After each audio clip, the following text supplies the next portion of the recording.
Hey guys, Ben Payne here, and today we're back once again for another video, and this time we have returned back to Dunkeswell Raceway for round 3 of the corporate championship that is taking place. Obviously we missed out the second round due to partaking in K-Rock, which was on the same day as the second round. So going into this one with pretty high expectations once again, as we obviously finished 3rd overall in the last one in the A final. So we're going to get out on track and see how we get on today. Now obviously the format for this one is exactly the same as the first round that we did. The second round is now a drop round, so every round for us is going to count. It's a 10-minute practice / qualifying followed by a 25 or 30-minute race, I believe. So pretty much the same sort of format as Club 73, although our times in practice do actually count. So we're going to hop into the footage and see how we get on. Now before we do that, if you do enjoy the video, can you please leave a like on the video down below, as I really do appreciate it. And if you're new to the channel, if you haven't already, make sure to hit the subscribe button, as it really does help me out. But without further ado, we're going to jump into our fastest lap from qualifying followed by the race, and we'll see how we get on today.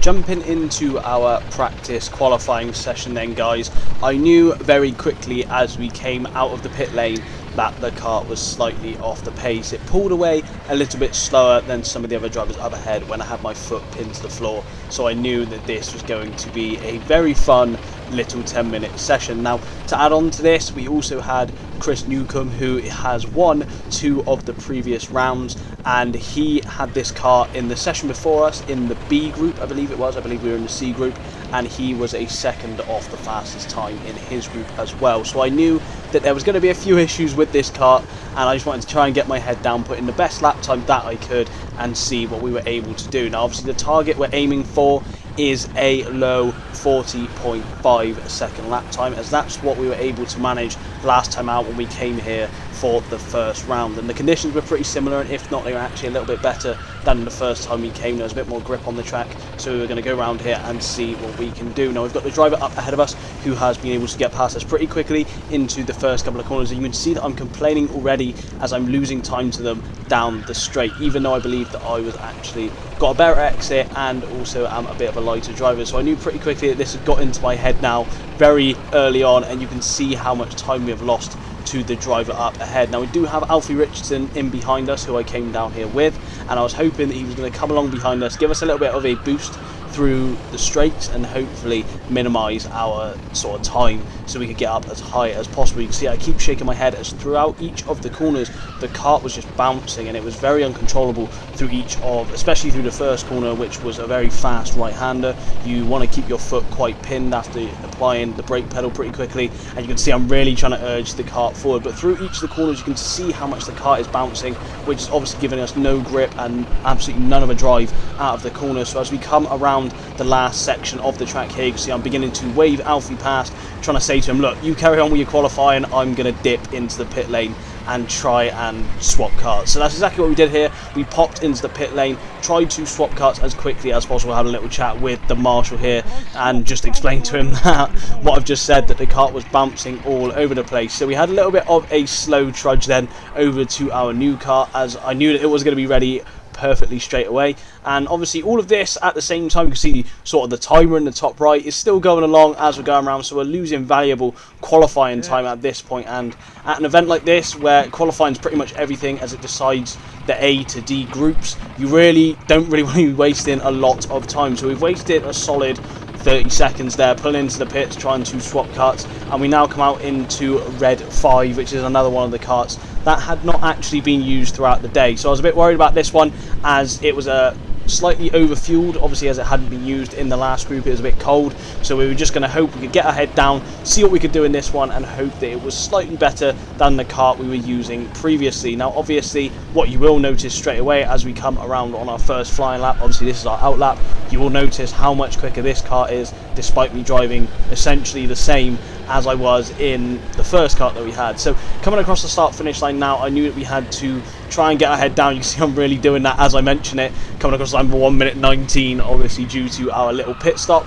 And now I was looking at the drivers ahead, trying to focus on them and use them as a little bit of a reference to see how quick we were going in this new kart that we've now jumped into. You can see a driver up ahead in the red suit sort of locking up his brakes, and we're then allowing us it's then allowing us, to catch right up behind them and look to try and almost use the slipstream in behind them down the straights, as this is somewhere that I feel is a little bit of a weakness at this track. Obviously there's a lot of long straights, so the more you're in behind other people, the less sort of wind resistance you're going to have and the quicker you're going to be. You can see how much I'm trying to urge the driver ahead forward to try and get ourselves some free space. I knew we weren't going to get any quick times done whilst being in this big group of drivers. You can see even despite having this little bit of contact, losing our momentum down the straight, we've gone 2 tenths quicker immediately on our outlap. So I knew straight away that this kart was a bit quicker, and then I realised that I really wanted to try and give myself a bit of free space to really put some quick laps in and hope that we could get as quick a lap as possible. Now we do jump forward here into our very last lap of qualifying. You'll see that our fastest lap so far is a 41.021 as we come across the line, and obviously our lap times have come down well at a second and a bit over the course of the 6 minutes that we've been out on track. We've also got Alfie up ahead of us, who actually qualified first at the end of this session, so I knew if I was in behind him I'd be on for a pretty decent time. So we were in behind him here, trying to use him as a reference to see how much time we're losing through the corners. We're actually gaining time through the corners, but once again, as I mentioned, we're just losing time down the straights, closing in once again through the corners here, getting a better exit, but unfortunately the kart just didn't really want to pull us along as much as we could. Alfie goes for a very sharp dive bomb through the last corner. I give him a little thumbs up to let him know that he's done alright, and we come across the line with our fastest lap of the session, a 40.970, which I was pretty disappointed with, as this did actually render us in 8th position, which I wasn't actually aware of until I came off. So quite gutted with this, and we're going to jump into what I thought. Okay then guys, so after our qualifying session, obviously swapped the kart pretty early on, as one of the drivers that is quite quick at the track and has won both rounds used it before us, and they were about a second off the pace, and the kart was just bouncing a lot through the corner. So I decided to come in pretty early, swap the kart out, swapped into another kart, and unfortunately we just weren't able to find the pace despite what I thought driving pretty good lines, carrying a lot of momentum through the corners. We just didn't have the straight line speed that apparently a majority of the other drivers on track managed to have, as we did in fact finish in 8th position in our qualifying session. So I'm not entirely sure where this puts us overall at the moment, because obviously everyone's times gets put in together to determine the D, C, B and A final. So we're going to jump into the final race now, and we'll see where we end up in that one.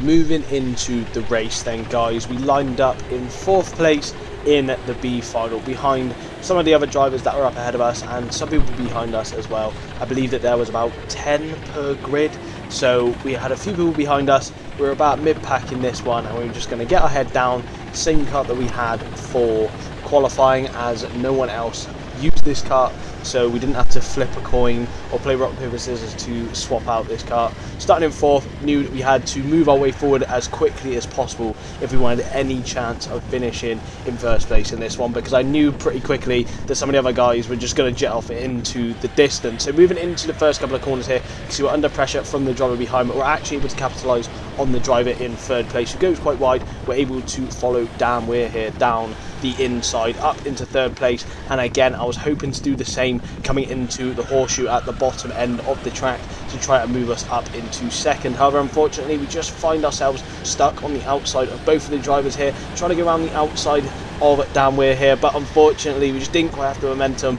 And you can see here on the right hand side we have Logan on our inside, and he is absolutely flying. You're going to see the difference in kart plus weight here, as he is now jetting off at about 3 times our speed into the next straight, which was a bit disheartening. So instead of this, I decided to dive down the inside. Unfortunately locked the brakes up, so a little bit wayward there, and we remained in 4th position. So I knew that these guys up ahead, the top 3, were probably going to jet off into the distance now, and you can see Logan there looking for a bit of a defensive manoeuvre, but realising how far back I am after that one straight, which was actually really upsetting to see, as it made me think that we weren't really going to be able to put up much of a fight. And talking of fighting, we were hoping that the 3 up ahead were all going to get into a little bit of a battle. You can see I'm getting a bit disappointed. We come across the line with a 42 dead 2nd lap time.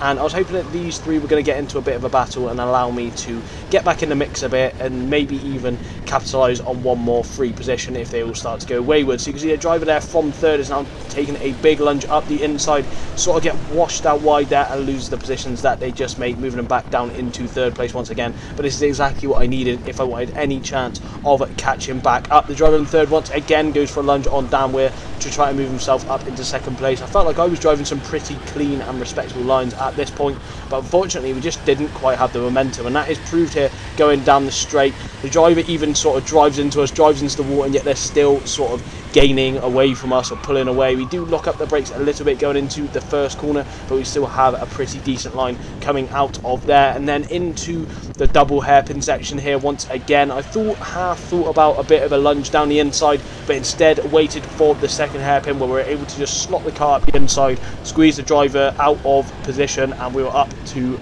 P3. So this in mind, this is where we sort of remained for the next sort of 5-6 laps in this one. So we are in third place, not too much really happened, we were just hot lapping at this point. You can see the distance that Dan and Logan have been able to put on us. They're up ahead there on the right hand side, but we are having to defend here from the driver that we overtook previously. Look, taking a bit of a deeper line to then switch back the driver. Unfortunately, we just get pushed out wide here, almost go through the barriers, but we're able to squeeze our way through and move ourselves back up into third place. But much to our detriment, we have a driver here from behind who's then able to go flying past us up into third place to take our position. Now, this is where the race began to go downhill a little bit more. You can see there's a yellow flag, or yellow light even, coming up to signify yellow flags from the barriers that just got moved as we were squeezing through the last corner on the track. And I decided to slow down a little bit here. Didn't want to be driving flat out this whole time, but the driver up ahead just seems to be racing away. So I decided to stick my foot into the throttle as hard as I could. And even despite this, just throughout each of the straights, they were just gaining 3 or 4 kart lengths every single time we got onto the straight. You can see here yet again my foot is planted into the throttle despite it being yellow flags, and you can see even from our lap times we're not exactly slowing down a lot, and yet we're still losing so much time. And I was really gutted by this, as it was just, you can see there, throwing my hands up, not happy at all. Moving from third down to fourth, just solely due to the fact that the yellow flags are out. I'm trying my hardest to even keep up under the yellow flags, which is not really meant to do. But I really had my foot planted at this point, and just nothing was happening. I couldn't get any more out of the kart, despite under yellows and trying to essentially cheat under the yellow flags. We still couldn't get anything out of the kart to really catch up. And this just made me lose my head a little bit, if I'm honest. So we come around here along the start finish straight once again, because the yellow flags are still out, and we come across the line with a 40.996, which was in fact our fastest lap of the race. So as I said, under the yellows I still was not taking it easy, I was still pushing along, but we just couldn't do anything. You can see later in the race how far ahead everyone has managed to get. So in light of this, I decided to genuinely slow down. We had about 3 or 4 laps of 42-second lap times whilst I waited for the driver here on the left-hand side, who has just flown past us, to take 4th position. I decided to slow down personally just because I wanted to have a race with someone. I didn't want to just drive round senselessly on my own. It was quite boring, if I'm brutally honest with you. Obviously, as we've driven the track before, it's not like we're learning the track, so it's fun to drive around on your own. I was just driving around in a kart that was pretty slow, and I just wasn't really enjoying myself, so I decided to deliberately slow down here and have a little bit of a battle with the driver who has just overtaken us going into the first corner on the last lap. So we come across the line with a 42.128 second lap time, and again we're just going to have a nice, fair but hard battle here with the driver on the left hand side in the blue suit. So coming into the first couple of hairpins, he just goes in a little bit too deep there, and we're able to switch back, shut him off, and take the position back up into 4th place. Now you may see throughout the rest of this race I'm looking over my shoulder. You can't quite see my hands on occasion, but I am gesturing to him to, like, come on, really try and push against me. I want to have a little bit of a race. I've slowed down on purpose just to have a bit of fun, because I wasn't having fun so far. You can see me looking over my shoulder once again. We had developed a little bit of a gap here, so I was trying to say, look, come and get me, let's have a bit of a race, and let's try and finish as close as we can to each other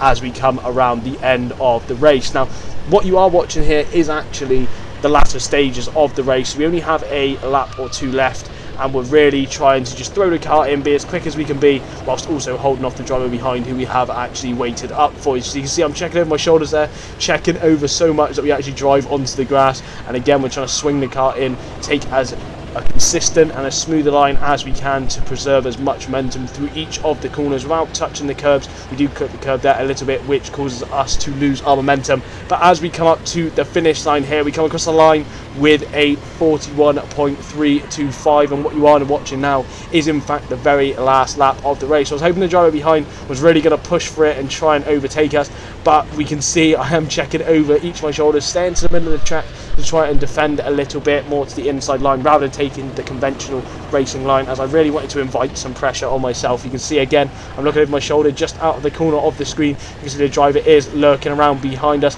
so once again we are in the middle of the track trying to take a nice smooth line, trying to get on the power as early as possible without using the brakes too much to slow the kart down. Coming through the last couple of corners here, I knew that we had 4th place in the bag, but it was going to be a matter of how close were we going to be, and we come across the line in 4th place. A lot of respect there, but this did in fact turn into 3rd place, which I wasn't aware of, as the driver ahead of us who was speeding away under yellows did in fact get a penalty. So unfortunately that does bring us to the end of the video. Didn't quite have the best time here, didn't quite enjoy it as much, but I hope you guys have enjoyed this video. If you have, can you please leave a like on the video down below, as I really do appreciate it. If you're new to the channel, if you haven't already, make sure to hit the subscribe button, as it really does help me out. But in the meantime, I'll catch you guys in the next one. Take care.